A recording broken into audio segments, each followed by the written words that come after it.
Le livre du ciel, tome 2, 21 octobre 1899.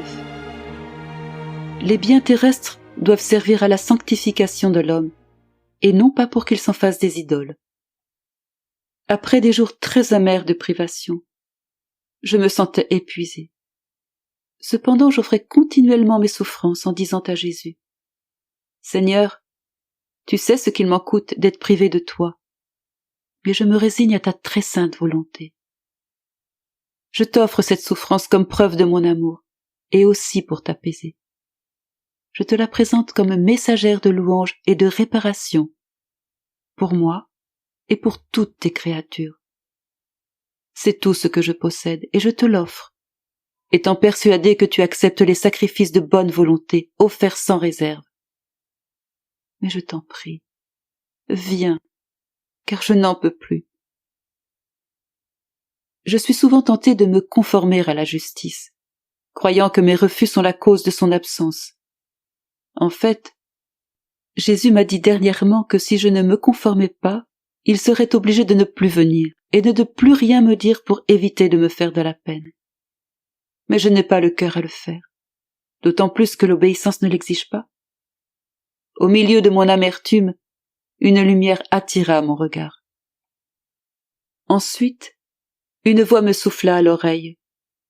Dans la mesure où les hommes se mêlent des choses du monde, ils perdent l'estime des biens éternels. Je leur ai donné des richesses pour qu'elles servent à leur sanctification. Mais ils s'en sont servis pour m'offenser et pour s'en faire des idoles. Alors je vais les détruire, eux et leurs richesses. Ensuite j'ai vu mon très cher Jésus. Il était tellement souffrant et indigné à cause des hommes que c'était pénible à voir. Je lui dis: Seigneur, je t'offre tes plaies, ton sang, et l'usage très saint que tu as fait de tes sens durant ta vie mortelle, en réparation des offenses qu'on te fait, plus particulièrement du mauvais usage que les créatures font de leurs sens. D'un ton grave, il me dit: Sais-tu ce que sont devenus les sens des créatures? Ils sont comme des rugissements d'animaux féroces, qui empêchent les hommes de s'approcher. La pourriture et la multitude des péchés qui jaillissent de leurs sens m'obligent à les fuir.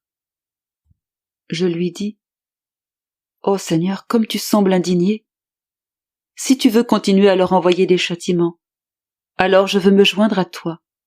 Autrement je désire quitter cet état. Pourquoi y rester puisque je ne peux plus m'offrir comme victime pour sauver les hommes?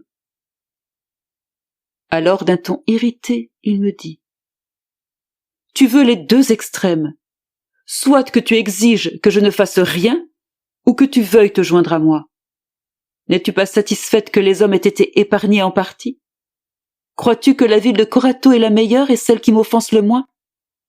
Que je l'ai épargnée de préférence à tant d'autres, est-ce là une chose insignifiante? Donc sois contente, calme-toi.